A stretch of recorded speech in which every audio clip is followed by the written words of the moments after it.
face à cette flambée du pétrole qui se poursuit, on est à 120 $ le baril. Déjà, le gouvernement qui réfléchit, et c'est normal, à de nouvelles mesures de soutien pour les Français, pour les entreprises qui consomment effectivement beaucoup d'or noir. Bonjour Philippine Robert. Bonjour. Merci d'être avec nous. Merci à vous. Content de vous retrouver dans l'émission, journaliste au magazine Le Point. On dit que c'est pas normal quand même que qu'un exécutif, on le voit à l'étranger, on a vu en Italie, pendant 3 semaines, 15 jours, le pétrole, enfin l'essence à la pompe va baisser de 25 centimes. Il y a plein de gouvernements qui s'interrogent sur comment aider quand on a un choc comme ça, exogène. Les particuliers qui prennent beaucoup leur voiture, qui sont vulnérables, les entreprises qui sont, on les appelle les énergivo-intensives, enfin ceux qui consomment beaucoup d'énergie. C'est pas idiot qu'un gouvernement réfléchisse à contrebalancer les effets d'un choc énergétique qui est violent. Tout à fait. A priori, ce que la science économique nous dit, c'est que quand il y a un risque de flambée de l'inflation, de récession, utiliser l'arme budgétaire, c'est plutôt intelligent pour éviter à l'économie de tomber dans un engrenage qui pourrait être mauvais.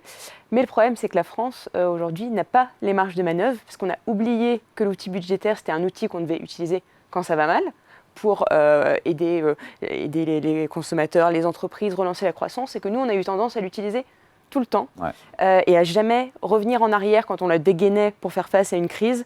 On a beaucoup de mal. On branche des aides, mais on ne les débranche jamais vraiment. D'ailleurs, les aides énergétiques de soutien de la guerre en Ukraine ont pris fin les dernières en 2025. Tout à fait. Alors que pour les autres pays, on a vu que ça a été débranché beaucoup plus rapidement, qui se sont remis sur une trajectoire de finances publiques soutenables plus rapidement. On peut prendre par exemple l'Italie, vous parliez de l'Italie. Ils ont fait des efforts après le Covid, après la crise énergétique. Ils ont redressé leurs finances publiques et ça leur permet aujourd'hui effectivement de faire ce petit geste. 25 centimes, donc pendant 3 semaines. Tout à fait. Alors que la France, on voit le gouvernement pour l'instant cherche des aides à faire en sorte que ça ne coûte rien. Donc ils ont mis un peu la pression sur les distributeurs pour qu'ils promettent des baisses de prix, des plafonnements. Ils ont été à la manœuvre. Ça peut marcher juste, parce que j'arrive pas à savoir. C'est Sébastien Lecornu qui l'a rappelé, il a agité cette menace d'encadrement des marges des distributeurs. Bon, on comprend que ça ne coûte rien évidemment au budget de l'État, donc c'est mieux. Mais est-ce que ça peut marcher ? Est-ce que c'est on va dire que ça peut à la marge, mais c'est pas ça qui va résoudre le problème de fond. En fait, ça peut marcher s'il y avait des comportements un petit peu, on va dire, des comportements de certains distributeurs qui cherchaient à profiter un petit peu de la situation et augmenter un petit peu plus les prix. Là, ça peut être utile. Mais sinon, c'est vrai que cette mise sous pression, quand le distributeur est vraiment mis sous pression par la hausse des prix, c'est pas ça qui va régler le problème. Le vrai problème, c'est que le pétrole est en train de flamber, le gaz aussi. Bientôt, ça va être l'électricité, parce que par répercussion avec la flambée du prix du gaz. Donc on voit que pour l'instant, on va dire que le gouvernement essaye de faire en sorte d'empêcher une trop grosse flambée en se disant que c'est un choc temporaire. Mais on pense que c'est de moins en moins le cas. Il y a quand même des chances que ça s'embourbe. Et là, les marges de manœuvre ne vont pas être suffisantes. Et c'est là que la pression va être très forte sur le gouvernement pour dégainer de nouvelles aides. Philippine Robert, juste, donc il n'est pas infondé, le gouvernement, d'intervenir. D'autant plus, la demande sera d'autant plus forte des oppositions et des Français que ce conflit et donc l'impact sur le pétrole va être diffus et long et que potentiellement ça peut durer. Tout à fait. D'autres pays le font, mais on a dit d'autres pays européens qui ont plus de marge de manœuvre budgétaire que nous. L'Italie, ils sont à 3% de déficit ou peut-être moins. Le Portugal, ils y réfléchissent aussi à aider, mais ils ont effectivement plus de marge de manœuvre. On a beaucoup de mesures qui ont été demandées par les oppositions. Le Rassemblement national qui réclame une baisse de taxes sur les carburants, entre 10 et 20 milliards d'euros. La France insoumise veut un blocage des prix. Tout ça, c'est des idées qu'on peut regarder, mais on revient à l'idée que ça coûte cher et qu'on n'a peut-être pas les moyens. Tout à fait. Après, est-ce que c'est vraiment utile de viser aussi large ? Parce que ces deux mesures, c'est des mesures où en fait on baisse les prix pour tout le monde. Est-ce que préconisent plutôt les économistes, surtout quand on est comme la France avec des finances publiques un petit peu ric-rac, il vaut mieux utiliser des aides très ciblées. Donc par exemple les entreprises qui sont vraiment concernées, les ménages modestes qui doivent prendre leur voiture pour aller travailler, pour qui c'est nécessaire, et ne pas faire ce qu'on a fait quand il y a eu la crise énergétique. On arrose tout le monde. On a arrosé tout le monde. Il y avait remise à la pompe pour tout le monde, même si c'était pour partir en week-end à la Baule, il y avait quand même remise à la pompe. Il y avait bouclier énergétique pour tout le monde. Donc là, ce que les économistes préconisent, c'est quand même de faire des aides très ciblées si vraiment on arrive dans une situation... Et là, on en aurait les moyens ? Il faudrait faire l'idéal. Dans un monde idéal, ce qu'il faudrait faire, c'est... Alors, il y a deux solutions qui ont pu être évoquées par des économistes avec qui j'ai discuté. C'est soit on rémunère les Français, par exemple les ménages qui utilisent leur voiture ex ante, c'est-à-dire qu'après le choc, on voit combien ça leur a coûté et on leur fait ce chèque à ce moment-là. Ça permet de limiter. Mesure. Pardon ? Sur mesure ? Non, sur mesure. On fait pas sur mesure, on fait une évaluation et on se dit, l'impact a été de temps pour les ménages modestes, donc on leur donne, après, on leur fait le chèque après, ce qui permet d'éviter, on va dire, l'effet d'aubaine, entre guillemets.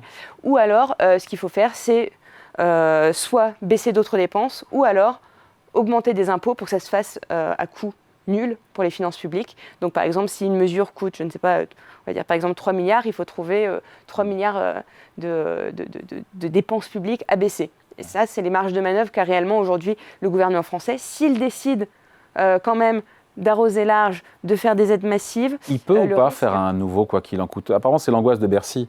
Mais est-ce qu'on peut imaginer, alors qu'on est déjà à 5,5% de déficit public, qu'on est censé passer à 5% d'ici la fin de l'année, on peut imaginer un nouveau quoi qu'il en coûte? Ou est-ce que les marchés pourraient nous faire payer? On peut toujours tester, mais c'est très dangereux. Parce que vu la situation dans laquelle on est aujourd'hui, on voit que déjà les taux sont en train de se tendre. On a des plus hauts depuis 2011 là, sur le taux français à 10 ans.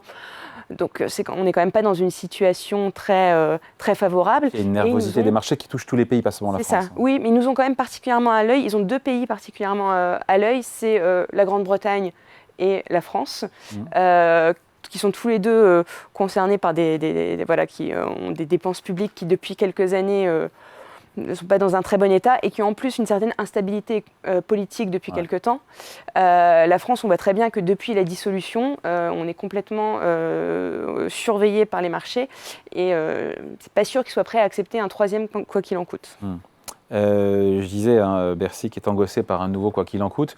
Maud Bréjon, porte-parole du gouvernement, a dit aujourd'hui, ce matin, non, il n'y aura pas de quoi qu'il en coûte pour le moment, même si on réfléchit à des mesures. Tout à fait, c'est leur... Donc le gouvernement évite de tomber dans ce piège. Alors pour l'instant, en même temps, à $100 le baril, c'est une chose, à 120, c'est autre chose. Si on va, et personne ne le souhaite, à 150, je pense que... C'est ça, il y a la question de combien de temps va durer le conflit, jusqu'où va monter le prix du baril, le prix aussi du gaz, de l'électricité, enfin, quel va être l'impact concret, parce que pour l'instant, c'est très difficile quand même pour les macroéconomistes d'évaluer. Quand on discute avec eux, ils nous disent qu'il y a plein de choses qui rentrent en compte, donc c'est très difficile d'évaluer l'impact concret que ça va avoir sur l'économie. Et il y a aussi la question sociale. Ça, c'est quand même très important parce qu'on sait que c'est un irritant, le carburant, pour les Français. On se souvient tous de l'épisode des Gilets jaunes. Oui. On voit que là, les prix avaient à peine flambé, quand même, à peine commencé à augmenter à la pompe, que les Français réclamaient déjà des aides, les partis politiques réclamaient des aides. Et on est tout de même à 1 an de l'élection présidentielle. On se souvient tous de la dernière présidentielle. Le pouvoir d'achat était au cœur des débats. C'est d'ailleurs là qu'il y avait eu déjà les propositions de baisse des taxes du Rassemblement national sur l'énergie ou de plafonnement de certains prix par la France insoumise. Donc évidemment, ça va revenir sur la table si la situation dure, si les Français voient que ça a concrètement un impact sur leur budget, qui commence à avoir beaucoup de fins de mois difficiles qui s'accumulent, ça va être là beaucoup plus difficile de dire non. Donc l'heure de vérité, possiblement, pourrait arriver relativement rapidement si on reste sur cette tendance haussière et de flamber des prix du pétrole. Tout à fait. Le piège, il ne faut pas tomber dedans, non. Pour le gouvernement. Non, il ne faut pas tomber dedans, mais ça va être difficile de l'éviter. Ouais, on est bien barré. Allez, merci beaucoup. Explication signée Philippine Richard, journaliste au magazine Le Point. Merci. Merci.